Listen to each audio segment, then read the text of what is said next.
Very good new to all dear girls. तो P block element का next topic है हमारा पॉलीहेलाइड्स। तो समस्या से iodine is sparingly soluble in water but the solubility of iodine greatly increases in the presence of iodine ions. देखो ये क्या कहता है कि जो आयोडीन होता है वो स्पेरिंगली सॉल्युबल होता है पानी में, पर इस आयोडीन की सॉल्युबिलिटी कब ज्यादा बढ़ जाती है कि जब सोल्यूशन में पहले से आयोडाइड आयन हो तो उसकी सॉल्युबिलिटी बढ़ जाती है। Increase in the solubility of iodine is due to the formation of polyhalide ion I3- which is highly soluble in water। अब देखो solubility की जो आयोडीन की solubility वो और increase क्यों होगी, इसका रीजन ये है क्योंकि उस जो सोल्यूशन था उसके अंदर क्या किसका फॉर्मेशन हो जाता है, पॉलीहेलाइड आयन I3 का फॉर्मेशन हो जाता है, जो कि क्या होता है highly soluble in water. This ion I3- is stable both in solid and aqueous solution. I3- चाहे अगर सॉलिड की बात करें चाहे एक्वस सोल्यूशन की बात करें, I3- जो होता है वो स्टेबल होता है हर स्टेट में। देखो आगे क्या बोलता है कि the ion form by the reaction of halide ion with halogen and interhalogens are known as polyhalide. अब पॉलीहेलाइड्स क्या होती है, अगर हम रिएक्शन कराएं हैलाइड आयन की किसके साथ, हेलोजन और इंटर हेलोजेंस के साथ, तो वो हमें क्या देते हैं, पॉलीहेलाइड्स आयन। तो ये आप कंप्लीटली अंडरलाइन करें आयोडीन से लेके पॉलीहेलाइड्स तक। आगे क्या कहता है, the ion form by the combination of halogen and halide ion may be represented by the general formula XY2n whole to the power minus. ठीक है, जहाँ पर n क्या होगा 1 2 3 4 कुछ भी ले सकते हैं। And polyhalide formed by the reaction of halide ion and interhalogen may be represented by this formula। देखो उससे दो चीजें बोली है, इसे बोला है the ion form by the combination of halogen और हैलाइड आयन। अगर हम कौन से दो कॉम्बिनेशन की बात कर रहे हैं, अगर हम हेलोजन और हैलाइड आयन की कॉम्बिनेशन की बात करें तो उसे हम किस तरीके से शो करते हैं, XY यानी कि इस तरीके के फॉर्मूले से। पर अगर हम रिएक्शन करा रहे हैं हैलाइड आयन और इंटर हेलोजन के बीच में, तो हम उसे एक जनरल फॉर्मूले से किस तरीके से शो करेंगे, इस तरीके से शो करेंगे। Here the sum of N M and P is an odd number in addition to polyiodide ion I n to the power minus are also form. यानी कि अगर हम सिंपली पॉलीआयोडाइड आयन की बात करें तो उसका जनरल फॉर्मूला उसने दे रखा है I to the power -n, जहाँ पर n कोई भी ऑड नंबर हो सकते हैं, 3 5 7 9 इस तरीके से बता रहा था। अब देखो आगे वो क्या बता रहा है, the stability of polyhalide ion increase in the presence of large cation such as Rb+, CS+, Nr4+ and PCl4+ etc. This is because a large cation has larger coordination number and high lattice energy। देखो इसने पॉलीहेलाइड की जो stability वो किस तरीके से बताई कि पॉलीहेलाइड की स्टेबिलिटी कब इंक्रीज होगी, जब जैसे जैसे लार्ज कटाइन की प्रेजेंस इंक्रीज होती जाएगी वैसे वैसे क्या होता जाएगा, हमारी स्टेबिलिटी ऑफ पॉलीहेलाइड्स भी क्या होती जाएगी, इंक्रीज होती जाएगी।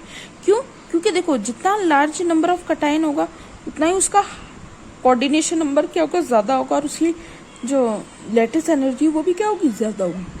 सिमिलरली अगर हम बात करें पॉलीहेलाइड अनायन की, अभी इससे पहले हमने क्या बोला था, पॉलीहेलाइड कटायन की बात करी थी कि जितना लार्जर साइज होगा कटायन का उतना ही लेटिस एनर्जी ज्यादा होगी, कोऑर्डिनेशन नंबर ज्यादा होगा। और वैसे ही अगर हम पॉलीहेलाइड अनायन की बात करें तो अगर सेंट्रल मेटल एटम है अगर वो लार्ज होगा और सिमेट्रिकल स्ट्रक्चर होगा तो जो पॉलीहेलाइड अनायन की स्टेबिलिटी क्या होगी, वो मोर स्टेबल होगा। For example the stability of order of the triatomic polyhalide की स्टेबिलिटी ये बता रखी, तो आप इसे अंडरलाइन कर लीजिए।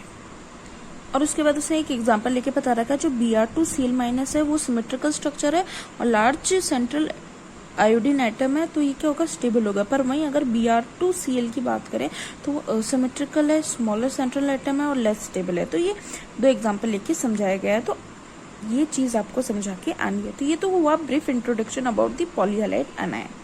तो आप ये पूरा पैराग्राफ अंडरलाइन कर लीजिए।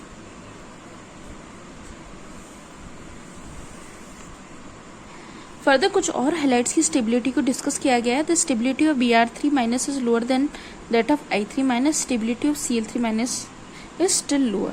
और फ्लोराइड जो हैलाइड है उसकी वो तो एग्जिस्ट ही नहीं करता है। क्यों नहीं एग्जिस्ट करता है, क्योंकि उसमें absence of lower energy D orbital होते हैं, यानी कि डी ऑर्बिटल्स क्या होते हैं, एब्सेंस होते हैं इन फ्लोरीन एटम।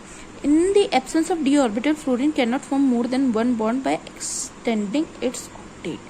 और उसका रीजन भी इन्होंने दे रखा है। तो ये जनरल इंट्रोडक्शन हुआ और स्टेबिलिटी के बारे में हमने बात करी। तो आप इसको भी पूरा स्टेबिलिटी से लेकर ऑक्टेट तक अंडरलाइन कर लीजिए। देखो ये जितने भी पॉलीहैलाइड्स आयन दिख रहे हैं ना, KI3, RbI3, ये जितने भी है, इनको किस तरीके से प्रिपेयर किया जाता है? Bye the reaction of I- with I2 in the presence और एब्सेंस ऑफ सॉल्वेंट। यानी कि इस ये जनरल इक्वेशन दे रखी है आपको, रिएक्शन दे रखी है, तो इसे याद कर लेना है। इस तरीके से हम ये सारे पॉलीहैलाइड्स को फॉर्म कर सकते हैं। Polyhalide ion containing more than one halogen. अगर कोई भी पॉलीहैलाइड आयन है जो कि एक या एक से ज्यादा हेलोजन कंटेन कर रखा, तो उसको किस तरीके से प्रिपेयर किया जाता? उनकी रिएक्शन किससे कराई जाती है? इंटर हेलोजन कंपाउंड्स के साथ। देखो ये सारी रिएक्शंस है, तो ये सारी आप देख लेंगे। तो ये तो हुए मेथड्स ऑफ प्रिपरेशन किसके? पॉलीहैलाइड्स आयन के। अब हम देखेंगे आगे प्रॉपर्टीज। इसमें सब कुछ याद करने का ही है और रिएक्शंस भी आपको खुद को ही ध्यान रखनी पड़ेगी, ठीक है? तो अच्छे से आप पढ़ लेना। अब देखो प्रॉपर्टीज की अगर बात कर ले, similar to ionic compound, polyhalide are stable crystalline compound which are soluble in water and their aqueous solution are good conductor of electricity. Though they decompose on heating, the product are decided by the lattice energy of product.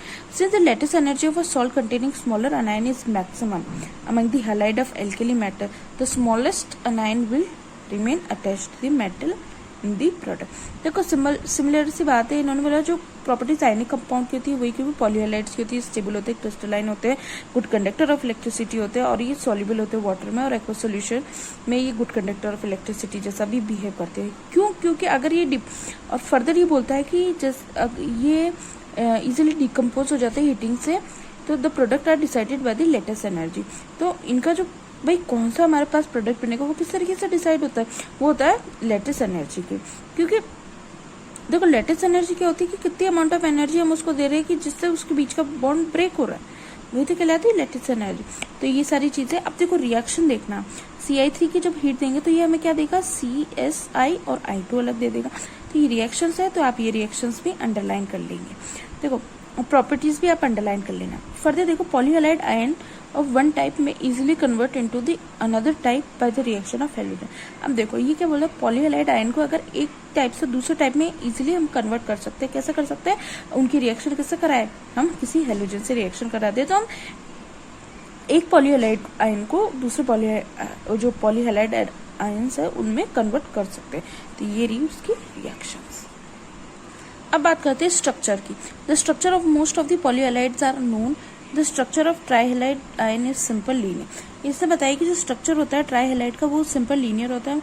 Structure of most of the ion are symmetrical but some of ion for example IBr2- ClF2- have asymmetrical structure. The structure of ICl2 is linear in mode. यानी कि देखो आपको याद होगा तो unit 1 में हमने पढ़ा था, जब मैंने वेस्पर थ्योरी पढ़ाई थी उसमें मैंने ये सारी चीजें बताई थी। तो वो इजीली अगर आप कोई भी एक एग्जांपल ले लेना उसका स्ट्रक्चर शो कर देना। जैसे इसने देखते हैं क्या एग्जांपल ले रखा है। इसने एग्जांपल ले रखा है ICl2- का एग्जांपल ले रखा है। तो आप ये इस तरीके से ग्राउंड स्टेट और एक्साइटेड स्टेट कॉन्फ़िगरेशन बता के उसका संकरण बता देना और स्ट्रक्चर बता देना, तो वही इसका स्ट्रक्चर कहलाएगा। तो ये टॉपिक आप खुद पढ़ लेना क्योंकि ये मैं पहले भी पढ़ा चुकी हूँ, इसलिए अभी मैं डीप में नहीं पढ़ाऊंगी। नहीं समझ में आता था आप क्लास में पूछो। ओके गर्ल्स, तो ये पॉलीहैलाइड जो हमारा टॉपिक था वो हुआ कंप्लीट।